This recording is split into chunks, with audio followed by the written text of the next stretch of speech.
Wait, don't scroll. I'm going to solve a math Olympiad problem that looks impossible at first glance, but when you see my tricks, you will be able to solve this. Most of the students mess this up. No calculators, no expansion, just pure thinking. Are you ready? Here is the problem. We have the equation x square plus y square plus 1 is equal to 3xy. We need to find the integer pairs that satisfy this equation. So pause the video and try it yourself. Okay, let's start the problem. So first of all, I'm going to rearrange the equation that we have, and when I rearrange the equation, I will get x square minus 3xy plus y square plus 1 is equal to 0.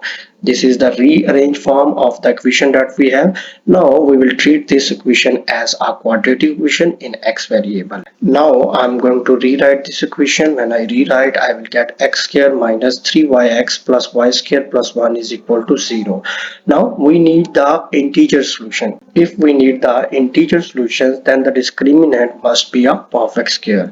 We know the general form of quadratic equation that can be written like that: ax square plus bx plus c is equal to 0, and the discriminant is d is equal to b square minus 4ac.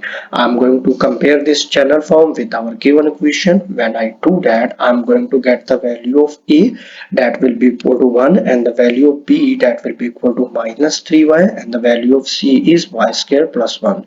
Now after that, I'm going to substitute the value of a, b and c into the determinant formula. When I do that, I'm going to get d is equal to minus 3y whole square minus 4 into y square plus 1. Now we can further simplify this. When I further simplify, I will get 9y square minus 4y square minus 4. We know that 9y square minus 4y square will be equal to 5y square. So I'm going to get 5y square minus 4. This is the determinant that we have. We know that this determinant must be a perfect square. So I'm going to let this determinant will be equal to k square, and k is any integer that we have. Now we are going to try a value of y and check whether we are going to get a perfect square or not. I'm going to substitute y is equal to 1 on the left side of discriminant formula. When I do that, I will get 5 into 1 square minus 4, that will be equal to 1.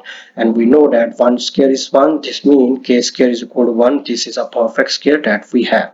Now after that, I'm going to substitute y is equal to 1 into our given equation. When I do that, I will get x square plus 1 is equal to 3x. When I further simplify this, I will get x square minus 3x plus 2 is equal to 0. This is a quadratic equation, and we know that how to solve a quadratic equation. When we solve that, we are going to get two factors. The first one is x minus 1, the second one is x minus 2. When we further simplify this, we are going to get the two value of the x. The first one is 1, the second one is 2. So this means we are going to get the solution. The first solution will be 1 1, the second solution will be 2 1.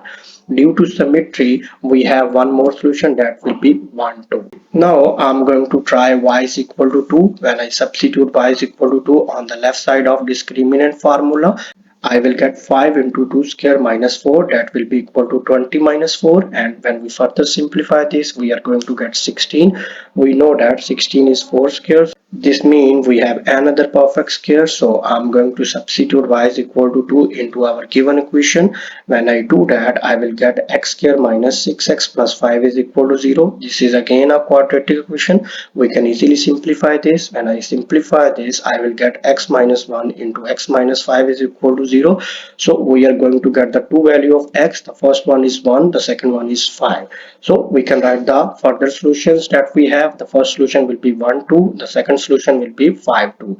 Due to symmetry, 2 5 is also a solution that we have. Now we can continue in this way. We are going to get the solution that will be 1 1 1 2 2 1 2 5 5 2 5 13 and 13 5 and up to so on. So if we observe the pattern, we are going to see that this is basically a consecutive Fibonacci's type pairs that we have. So we have all the solution, and we can easily write that solution in the form of xy will be equal to f of 2n minus 1, f of 2n plus 1, and also a symmetric pairs that we have.